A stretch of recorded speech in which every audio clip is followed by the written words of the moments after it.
Great songwriters and musical artists can't help but reflect the time in which they live. The Vietnam War was a tumultuous time that provoked many potent emotions, which is why it's no surprise that there are some fantastic classic rock songs that immediately come to mind when thinking of that period. Some of the songs on this list were written as a direct response to the war, while others ended up indirectly catching the tenor of the times. Number 1. Fortunate Son by Creedence Clearwater Revival. John Fogerty seemed to be channeling the rage of every unfortunate soul who had no interest in fighting in Vietnam, yet ended up doing so anyway when he penned this song. That rage also found its way into his vocal performance, with the rest of CCR following his lead by concocting an incendiary instrumental cocktail. Fogerty was inspired directly by the decisions being made by the powers that be about whose boots would actually be on the ground in Asia, compared to who'd be able to avoid it because of their upbringing. But Fortunate Son also managed to capture the age-old lament that the people making decisions to fight wars are rarely the ones out on the battlefield. As a result, it's become an anti-war anthem that rises to the fore anytime a new conflict arises. Number 2. For What It's Worth by Buffalo Springfield. Stephen Stills was inspired to write this song by both the proceedings in Vietnam and by a specific incident he witnessed near his home in California, one where a peaceful youth gathering close to a local bar was attended by policemen in riot gear. The lyrics never mention Vietnam or even war in general. It's more like the narrator is taking the temperature of the times, noting how everything seems to be spinning out of control and everybody is ready to jump into action, consequences be damned, rather than hearing each other out. He titled it For What It's Worth and a bit of self-deprecation when it was presented to his publisher.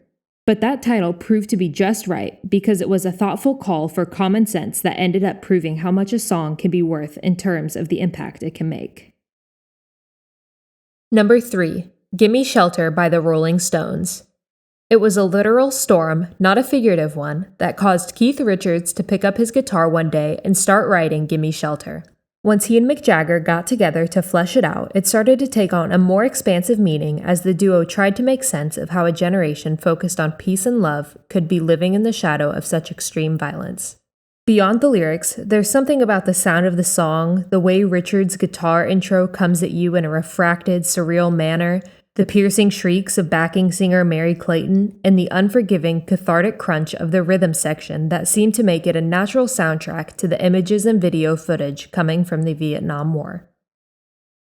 Number 4. We Gotta Get Out of This Place by The Animals. Barry Mann and Cynthia Weil introduced this song to be a Righteous Brothers vehicle. Who knows if the song would have become a Vietnam anthem with Bill Medley and Bobby Hatfield at the helm. We do know that the Animals got hold of it instead, and their unique blend of musical elements turned it into something that resonated with soldiers.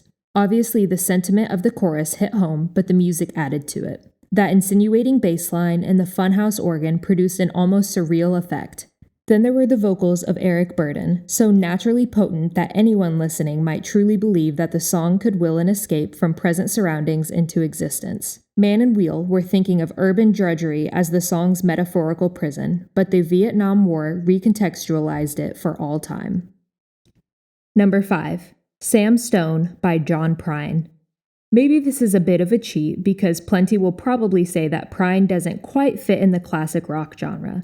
Nonetheless, no discussion about Vietnam-inspired material could ever be complete without his depiction of a vet returning home to far less than the hero's welcome that soldiers coming back from previous wars experienced. Prine was drafted himself, but lucked out with a non-combat assignment. He got to know many who did go overseas, and he saw how everything unraveled for them, even if they were lucky enough to survive the battlefield.